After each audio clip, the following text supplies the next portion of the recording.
भारत की सरकार ने अमेरिका की कौन सी रिक्वेस्ट को रिजेक्ट किया है, कौन से देश की सरकार ने इंडियन हाई कमीशन को अचानक से सम्मन करके बातें सुनाई हैं, टर्की के प्रेसिडेंट अर्दोगान के ऑफिस ने भारत के आरोपों के ऊपर क्या कमेंट किया है और टर्की अचानक से इतना क्यों नाराज हो रहा है। काफी सारी इंपॉर्टेंट अपडेट्स आ रही हैं जो आपको मेन स्ट्रीम के न्यूज चैनल्स के ऊपर भी देखने को नहीं मिलेंगी, इसलिए वीडियो को एंड तक देखिएगा। सबसे पहले बात करते हैं भारत और अमेरिका के बारे में।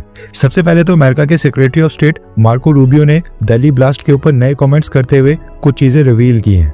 मार्को रूबियो ने बताया कि G7 कंट्रीज के फॉरेन मिनिस्टर्स की जो कनाडा के अंदर मीटिंग हो रही थी उसकी साइडलाइंस के ऊपर वो भारत के विदेश मंत्री जयशंकर सर के साथ भी मिले और उसी मुलाकात के दौरान उन्होंने दिल्ली ब्लास्ट के बारे में भी जयशंकर सर के साथ डिस्कशंस किए हैं। मार्को रूबियो ने अपनी स्टेटमेंट में कहा कि दिल्ली का ब्लास्ट क्लियरली एक आतंकवादी हमला था और भारत इस हमले की इन्वेस्टिगेशन को काफी अच्छे तरीके से कैरी ऑन कर रहा है। अमेरिका ने इस हमले की इन्वेस्टिगेशन करने में भारत को मदद का भी ऑफर दिया था, लेकिन हमें लगता है कि भारत इस तरह की इन्वेस्टिगेशन करने में खुद ही केपेबल है, यानी कि हमले की जांच करने में भारत खुद ही सक्षम है। इंडियंस को हमारी हेल्प नहीं चाहिए और वो अच्छा काम कर रहे हैं और प्रोफेशनल अप्रोच के साथ इस मसले के साथ डील कर रहे हैं, जैसा वो हमेशा करते हैं। इसके आगे मार्को रूबियो ने कहा कि अब हम इंतजार करेंगे कि भारत की इन्वेस्टिगेशन में क्या सामने निकल कर आता है। इससे प्रूव होता है कि अमेरिका ने इन्वेस्टिगेशन में मदद करने का भारत को ऑफर दिया था, लेकिन भारत की सरकार ने इस ऑफर को रिजेक्ट कर दिया है।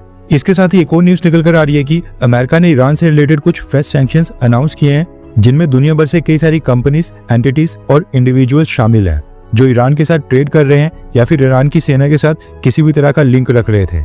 अब जो यूएस ट्रेजरी डिपार्टमेंट ने आज लिस्ट जारी करके सैंक्शंस अनाउंस किए हैं, इसमें एक भारत की भी कंपनी है। Chandigarh based farmland private limited नाम की ये कंपनी है और अमेरिका ने आरोप लगाए हैं कि भारत की इस कंपनी के एक डायरेक्टर हैं मार्को क्लिंच, ये इस समय यूएई में बेस्ड है और जर्मन सिटीजन है। इनके लिंक्स ईरान के मिसाइल प्रोग्राम और ड्रोन प्रोग्राम की सप्लाई चेन के साथ पाए गए हैं, जिसमें चाइनीज सप्लायर्स भी इनके साथ इन्वॉल्व हैं। इसलिए वो मार्को क्लिंच के साथ साथ भारत की इस कंपनी फार्मलैंड प्राइवेट लिमिटेड नाम की इंडियन कंपनी के ऊपर भी सैंक्शंस अनाउंस कर रहे हैं। वैसे डिटेल्स निकालने के ऊपर पता चला है कि ये जो Chandigarh based farmland private limited company है, ये 4-5 साल पहले ही साल 2021 में एस्टेब्लिश हुई है, यानी कि ये मात्र 4 साल पुरानी कंपनी है और रिकॉर्ड्स के according company horticulture related goods का ट्रेड करती है। मार्को क्लिंच के अलावा इस कंपनी में एक और डायरेक्टर हैं हिरेन कुमार दिनेश भाई और एक एडिशनल डायरेक्टर भी है। अब इस कंपनी ने इंडियन के साथ साथ एक जर्मनी का डायरेक्टर क्यों हायर किया था ये तो खैर पता नहीं, लेकिन अमेरिका ने फिलहाल इस कंपनी के ऊपर सैंक्शंस लगा दिए हैं। नेक्स्ट अपडेट आ रही है भारत और टर्की को लेकर। दोनों देशों के बीच एक नया डिस्प्यूट और नई कंट्रोवर्सी खड़ी हो गई है और वो भी दिल्ली ब्लास्ट से संबंधित, जिसके ऊपर टर्की ने सारे एलिगेशंस को रिजेक्ट करते हुए भारत को आज जवाब दिया है। दरअसल दिल्ली ब्लास्ट के बाद से भारत में कई सारे न्यूज रिपोर्ट सामने निकल कर आई थी, जिनमें बताया जा रहा था कि दिल्ली ब्लास्ट के लिंक्स टर्की से जाकर मिल रहे हैं। रेफरेंस के लिए आपकी स्क्रीन के ऊपर आर्टिकल है, Turkey link emerges in Delhi blast case, accused plotted R-Day strike at Red Fort, Turkey shadow over Delhi blast and इस तरह के एक दो नहीं बल्कि भारत के कई सारे न्यूज चैनल्स और न्यूज़पेपर्स ने इस तरह के आर्टिकल्स पब्लिश किए थे, जिसमें बताया गया था कि दिल्ली ब्लास्ट के लिंक्स टर्की के साथ निकल कर आ रहे हैं। इवन इंडिया टुडे ने भी ये स्टोरी पब्लिश की थी। Delhi car bomber was in touch with Turkey based handler Ukasha से सोर्सेज। भारत सरकार ने तो खैर अभी तक कुछ रिवील नहीं किया है, लेकिन इन सभी मीडिया रिपोर्ट्स में क्लेम किया जा रहा है कि दिल्ली ब्लास्ट में व्हाइट i20 ड्राइव करने वाला जो डॉक्टर उमर नबी था एंड इसके तमाम साथी ये एक एनक्रिप्टेड मैसेजिंग ऐप सेशन का इस्तेमाल कर रहे थे और इस एप्लीकेशन पर वो टर्की में किसी व्यक्ति के साथ बात करते थे जिसका कोड नेम था उकासा। रिपोर्ट्स में दावा किया गया है कि टर्की में बैठा ये व्यक्ति इन सभी लोगों का हैंडलर था। उकासा अरेबिक भाषा में स्पाइडर को कहते हैं, इसलिए कोड नेम हो सकता है एंड इसकी लोकेशन आई है टर्की की राजधानी अंकारा में। ये वहां पर बैठकर इन सबको फाइनेंस भी करता था, पैसे भेजा करता था, इनकी मूवमेंट और रेडिकलाइजेशन एफर्ट्स में टर्की से बैठे बैठे इनकी मदद किया करता था।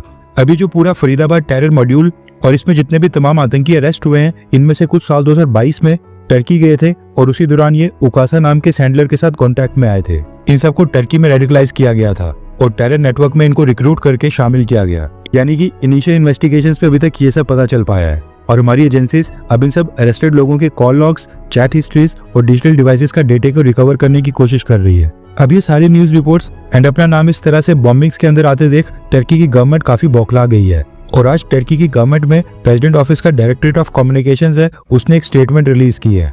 रेफरेंस के लिए आपकी स्क्रीन के ऊपर ये डॉक्यूमेंट और स्टेटमेंट का स्क्रीनशॉट आ रहा होगा। इस स्टेटमेंट में टर्की के प्रेसिडेंट ऑफिस ने कहा है कि कुछ इंडियन मीडिया रिपोर्ट्स में ये क्लेम किया जा रहा है कि इंडिया में टेरर एक्टिविटीज के पीछे टर्की का लिंक है और टर्की टेररिस्ट ग्रुप्स को फाइनेंशियल, डिप्लोमेटिक और लॉजिस्टिकल सपोर्ट देता है। ये सारी बातें पूरी तरह से झूठ है और पूरी तरह से प्रोपेगेंडा है। ये सब एक डिसइंफॉर्मेशन कैंपेन का हिस्सा है जिसका पर्पस भारत और टर्की के बीच के आपसी बायलैटरल रिलेशंस को डैमेज और खराब करना है।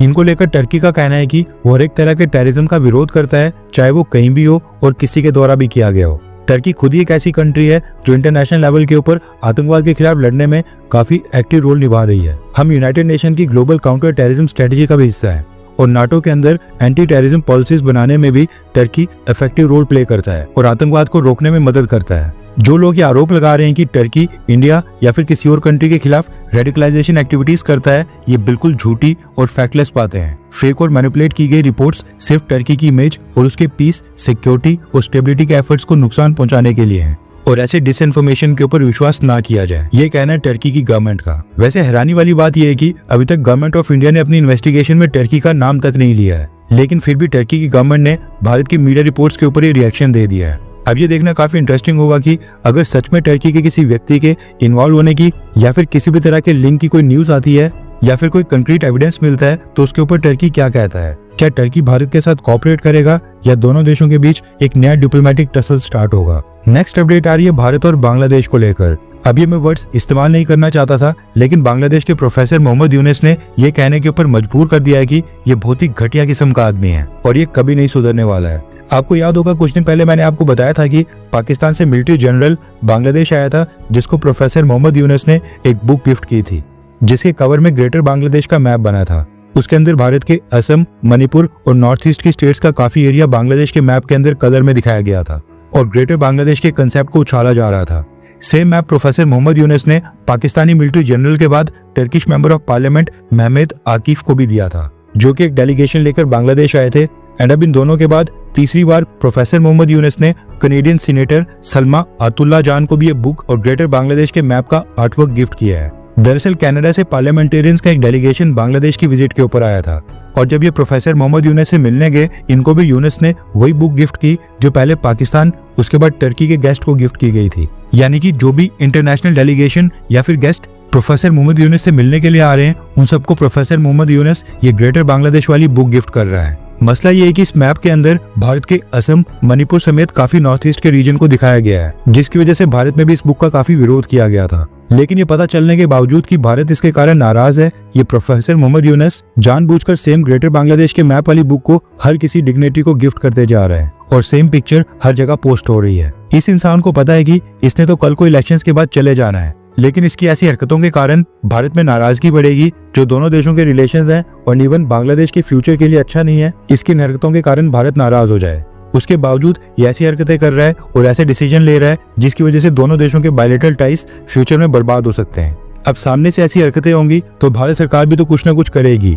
इसलिए भारत की सरकार ने रिसेंटली बांग्लादेश की former prime minister Sheikh Hasina को भारत के अंदर इंटरव्यूज और मीडिया से बात करने की परमिशन दे दी थी और पिछले कुछ दिनों से शेख हसीना भी भारत में बैठे कई सारे इंडियन न्यूज चैनल्स को इंटरव्यू दे रही हैं। इसी चीज का विरोध दर्ज करने के लिए न्यूज निकल कर आ रही है कि आज बांग्लादेश की गवर्नमेंट ने बांग्लादेश में इंडियन हाई कमिश्नर को सम्मन किया था। पवन बादे सर बांग्लादेश के विदेश मंत्रालय गए थे, जहाँ पर बांग्लादेशी ऑफिशियल्स ने भारत से आधिकारिक तौर के ऊपर रिक्वेस्ट की है कि शेख हसीना की मीडिया इंटरेक्शंस के ऊपर रोक लगाई जाए और शेख हसीना को मीडिया से बात करने ना दी जाए।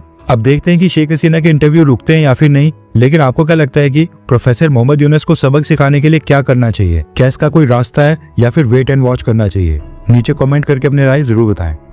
हर 24 घंटे के अंदर जियोपॉलिटिक्स में बड़े फेरबदलाव और उलटफेर हो रहे हैं और भारत के लिए नए चैलेंजेस आ रहे हैं। कोई देश अपने फैसले से पलट रहा है तो कोई देश ब्लैकमेलिंग के ऊपर उतर आया है। सभी देश एक दूसरे को नीचे लगाने की कोशिश कर रहे हैं। इन सब के बीच हमारा भारत किसी भी देश से पीछे न रह जाए, इसके लिए मोदी सरकार लगातार कोशिशें कर रही है। एंड भारत की foreign policy, defence news, economy और ग्लोबल अफेयर्स का सही एनालिसिस हमारे चैनल इंडियन अफेयर्स का मिशन है और ये मिशन आपके सपोर्ट के बिना अधूरा है।